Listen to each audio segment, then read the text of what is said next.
ஓணம் பண்டிகை கொண்டாடுவதற்கான காரணம் உங்களுக்கு தெரியுமா? கேரள மாநிலத்தில் கொண்டாடப்படும் ஒரு பாரம்பரிய சிறப்புமிக்க திருவிழா ஓணம். சாதி மத வேறுபாடின்றி அனைத்து மலையாளிகளாலும் கொண்டாடப்படும் ஓணம் பண்டிகையை கேரளாவின் அறுவடை திருநாள் என்றும் அழைக்கிறார்கள்.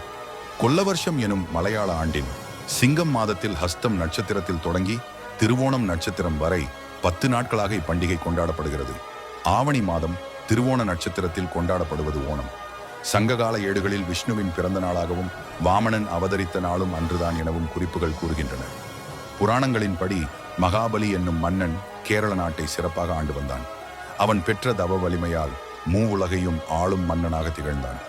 இதனை பொறுக்காத தேவர்கள் அசுர வலிமை கொண்ட மகாபலியை அடக்கி தங்களின் வலிமைக்கு கொண்டு வர திருமாலின் உதவியை நாடி சென்றனர். திருமாலும் வாமன அவதாரம் எடுத்து மகாபலியிடம் 3 அடி மண்ணை தானமாக கேட்டார்.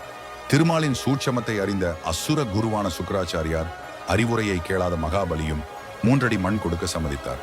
திருமால் விசுவரூபம் எடுத்து வானத்தை 1 அடியாகவும் பூமியை மற்றொரு அடியாகவும் வைத்து அளந்து 3வது அடியை மகாபலியின் தலைமீது வைத்தார்.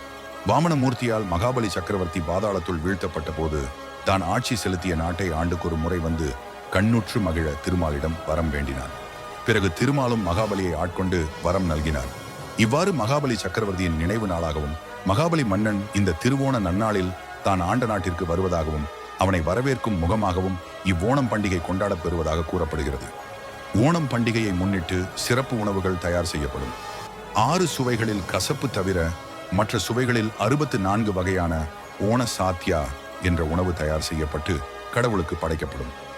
ஓணம் பண்டிகையின் சிறப்பு அம்சம் மகாபலி மன்னனை வரவேற்கும் விதமாக கேரளாவின் ஒவ்வொரு வீட்டு வாசலில் போடப்படும் அத்தப்பூ என்ற பூக்கோளமாகும்.